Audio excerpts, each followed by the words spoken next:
சிறகடிக்க ஆசை சீரியல் எபிசோடில் என்ன நடக்க போகுதுங்கிறத இந்த வீடியோவில் பார்க்கலாம்.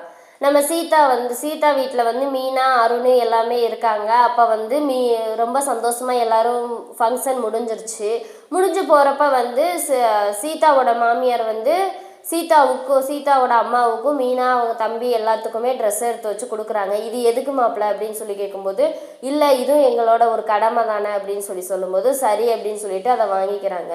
அதுக்கப்புறம் வந்து சத்யாவுக்கு வந்து மீனா வந்து சத்யாட்ட சொல்கிறாங்க, இந்த மாதிரி உங்கள் மாமா ஒரு வேலை உனக்கு ரெடி பண்ணி வச்சுருக்காரு அப்படின்னு சொல்லும்போது, உடனே வந்து அருண் இருந்துக்கிட்டு, என்ன சத்யா உனக்கு என்ன ஆம்பிஷன் வச்சுருக்க அப்படின்னு சொல்லி கேட்கும்போது, நான் வந்து ஒரு பிஸ்னஸ் பண்ணணும் அப்படின்னு சொல்லி ஆசை மாமா அப்படின்னு சொல்லும்போது, சரி இரு நான் அதுக்காக அது ரிலேட்டிவாக நீ போனால் தான் வந்து இது பண்ண முடியும்.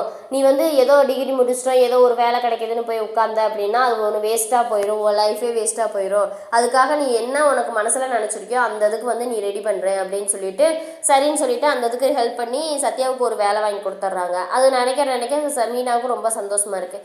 அப்புறம் வந்து இங்கே வந்து ரோஹிணி வந்து என்ன பண்ணுறாங்க, ரவி இருக்க வீட்டு ஹோட்டலுக்கு வேலை பார்க்குறாங்கல்ல, அந்த ஹோட்டலில் வந்து அந்த கீதாவை பற்றி விசாரிக்கும் போது எனக்கு வந்து தொட்டு பேசுகிறாங்க. என்ன இதை எனக்கு ஆர்டர் வேணும் அப்படிங்குமே ரவி வந்துடுறாரு. ரவி வரவுமே தொட்டு பேசுகிறாங்க. என்ன இவன் இப்படி தொட்டு பேசிகிட்டு இருக்கா அப்படின்னு சொல்லிட்டு, சரி எப்போ கல்யாணம் பண்ணிக்கலாம் நீங்கள் முடிவில் இருக்கீங்க அப்படிங்குமே, எனக்கு ரவி மாதிரி ஒரு மாப்பிள்ளை வேணும் அப்படின்னு சொல்லி கேட்கும்போது, என்னங்க சொல்கிறீங்க அப்படின்னா, ஆமாம் ரவி மாதிரி ஒரு கேரிங்காக ஒரு மாப்பிள்ளை கிடச்சா நல்லாயிருக்கும், ரவி மாதிரி ஒரு லைஃப் பார்ட்னர் கிடைக்கணும் அப்படின்னா எல்லாம் ரவிங்குமே. அப்புறம் உடனேன்னு பார்த்துட்டு இருந்துட்டு, சரி நான் என்னன்னு கேட்டுட்டு சொல்கிறேன் அப்படின்னு சொல்லிட்டு வெளியே வந்து உடனே ஸ்ருதியோட அம்மாவுக்கு கால் பண்ணி சொல்லிடுறாங்க.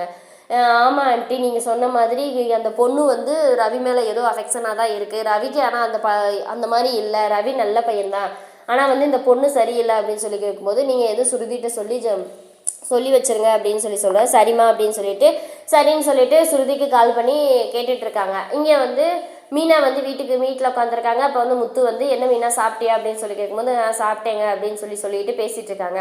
அப்புறம் இங்கே வாங்கலை அப்படின்னு சொல்லிட்டு, அப்புறம் சீதாவோட வீட்டில் நடந்ததில் எங்கள் அம்மாவையும் தம்பியையும் அவ்வளோ மரியாதையாக நடத்துகிறாங்க. எனக்கு ரொம்ப சந்தோஷமாக இருந்துச்சு.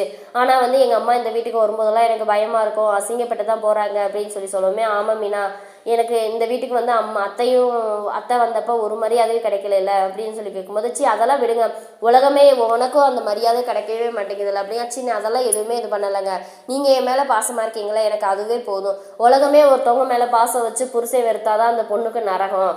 ஆனால் உலகமே எதிர்த்து புருஷன் வந்து அந்த பொண்ணு மேலே அவ்வளோ பாசமாக இருந்தால் அந்த பொண்ணை விட அந்த பாக்கியசாலி யாருமே இல்லை அப்படின்னு சொல்லிட்டு இருப்பாங்க. சரி மீனா, ஆனால் இந்த ஜென்மத்திலையாவது அடுத்த ஜென்மத்திலையாவது உனக்கு நல்ல ஒரு புருஷன் கிடைக்கணும், ஒரு நல்ல மாமியார் கிடைக்கணும்னு வேண்டிக்க. என்ன எத்தனை ஜென்மம் எடுத்தாலும் நீங்கள் தாங்க எனக்கு புருஷன், இந்த தங்கமான புருஷனை எனக்கு அதுவே போதும் அப்படின்னு சொல்லி சீதாவும் பேசுகிறாங்க, மீனாவும் பேசுகிறாங்க. அதுக்கப்புறம் வந்து சரி மீனா, உனக்கு வந்து எப்படியாவது வந்து அடுத்த ஜென்மத்துலேயும் நல்ல ஒரு மாமியார் கிடைக்கணும், ஏன்னா இந்த ஜென்மத்தில் 2 பேத்துக்குமே அது கிடைக்க போகிறது கிடையாது அப்படின்னு சொல்லிட்டு இருக்காங்க. அப்புறம் மறுநாள் காலையில் விஜய் எந்திரிச்சு வராங்க. எல்லாம் காஃபி குடிச்சிட்டு இருக்காங்க. என்ன கண்டுக்காமல் போகிறேன், நான் வர்றேன்ல, காஃபி வேணுமான்லாம் கேட்க மாட்டேயா, அப்புறம் அதாங்க எடுக்க போகிறேன் அப்படின்னா, போட்டு வச்சிட்டியா அப்படின்னு சொல்லும்போது, அதான் போட்டு வச்சதுனால தானே காஃபி எடுத்துகிட்டு வரையான்னு கேட்குறாங்க அப்படிங்க. எனக்கு காஃபி வேணா டீ போட்டு அப்படிங்க. சரின்னு சொல்லிட்டு போகிறாங்க.